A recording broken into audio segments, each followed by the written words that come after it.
We are roughly 3 weeks away, and fans would like to know, will the Premier League break for the FIFA 22 World Cup in Qatar? Well, we expect the World Cup to start on November the 20th, 2022, that's this year, and that's going to be a Sunday. And Qatar, which is the host country, they'll be hosting about 32 teams, well, exactly 32 teams. And you can see some of the countries on the screen here, the flag: Switzerland, Netherlands, Argentina, a lot of the big heavy hitters in there. And with this World Cup, these teams are going to be challenging to be called world champions. No, this is not like NFL and NBA, where when they win, they are the world champions. No, no, no. Like when you win the World Cup, you really be beating out the world. You dominating the world, not just one continent. Yeah, and so the first day we're gonna see the host country taking on Ecuador. So hopefully we don't see no tumbleweeds for that one. So that's gonna kick off the tournament with the usual opening ceremonies, etc. So it should be a good time this year. Guys, please like the video and subscribe. It really does help support the channel. Peace. So many of us may be familiar with Qatar, probably from a tourism aspect, or because, many of our icons or idols or role models, whichever terminology you use, are celebrities. They vacation there and we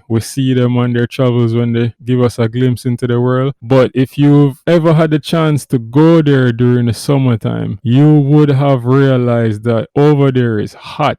I mean, like they record average temperatures sometimes going up to 106 Fahrenheit. I didn't do the conversion, guys, but that's a quick Google and you see what that is in degrees Celsius. It's blazing over there. And so we're gonna see in a bit how that has played its part in the whole scheduling of this tournament. And just to cement the point earlier, we can see here, even Ronaldo says it, I often go on holidays there to Qatar. And, to zoom in a bit more, this World Cup is going to be really significant, not just for Ronaldo, but also for Messi and some of the other generational talents that we've seen, Modric, some of these guys there, at that stage in their career. And so this might be the last tournament. And we have a quote here from Ronaldo saying, I expect Qatar could be my final World Cup, for sure it will be the last international tournament. And we also have Messi expressing similar sentiments, Messi saying there's some anxiety,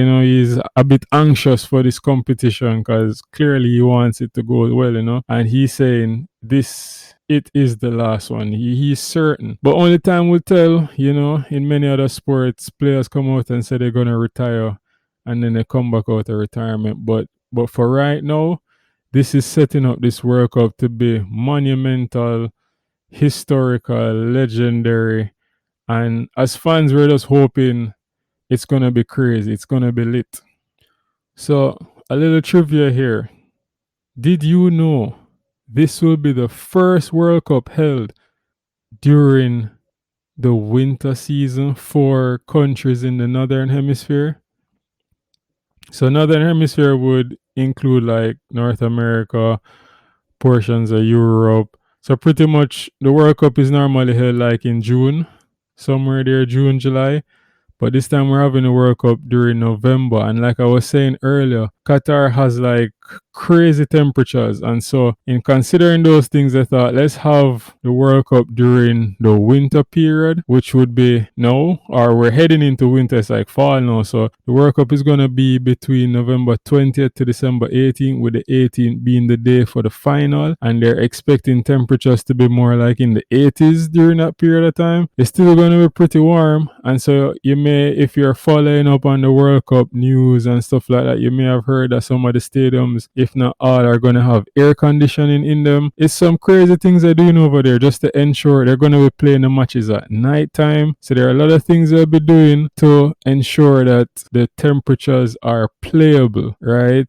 It's crazy. And like all the World Cups before, Brazil is one of the favorites to win this competition. I mean, talking about players saying that this might be the last one, even Neymar was making references to this being his last World Cup. He's much younger than Messi and Ronaldo, by the way, but he expresses some concerns over his desire and his passion to play the game. But in any event, Brazil is always a favorite for this competition, and they are the only country to qualify for every World Cup tournament. That's wild. I mean, like Man United for the Premier League, where you have this massive following across the world, like fans on end, like it's crazy. It's the same thing in Brazil. I mean, I must confess, I'm not from Brazil, but I carry Brazil, So, what can I say? So, the only country to qualify for every World Cup tournament, Italy. What about the tears? I know y'all be watching bitterly this winter. We're not going to get back into that. Sorry, guys. It's a tough one. Also, during this World Cup, FIFA is going to be rolling out a new technology. At least it's new to me. In preparing for this, it was the first time I was hearing about it. But pretty much it's supposed to reduce the time and increase accuracy when it comes to making offside decisions. And they've referred to it as semi-auto offside system. Yeah. So we all know when it comes to technology and football, you're going to have two sides. You're going to have a divide in the fan base about whether or not it's necessary or not. VAR was a perfect example, which for me personally, I think the game could do without it. But nevertheless, it's here and we have to live with it, right? I guess it's one of those things. But back to the whole point of this video. So the Premier League is going to break match day 16, which is going to be not going to be around, it's going to be the week of November 12th or the 13th. And that's roughly, I think, 8 days from when the World Cup is going to start, because November 20th, right? So based on, I guess, the rules with FIFA, the players must be released by November the 14th. So the 13th is cutting it really close, but with this extraordinary window, this was how the Premier League was juggling it. I mean, they even started the season 1 week earlier, so game started on August the 5th. So there's a lot of adjustments happening to facilitate this World Cup. The competition, which is the Premier League, is practically going to be on break for around 6 weeks. Now, don't get me wrong, I know this video is about the Prem, but it's not the Prem alone that's going to be affected as a club or even one of the top 5 clubs in Europe. This is the World Cup, so it affects all countries, even though all countries may not necessarily be partaking in it. So you're going to find widespread leagues going on, widespread across the world, leagues going on break to facilitate this competition, because for many leagues their players are going to be in the World Cup, so who's going to play, right? Yeah, so what's interesting to note is that there being a break, or the Premier League breaking in quotes, is not new. So in the 21-22 season, the Premier League implemented what is known as a winter break, and this is normally between January the 23rd and the 7th of February, and that's what happened in 2022. So January 23rd to February 7th, there was a winter break.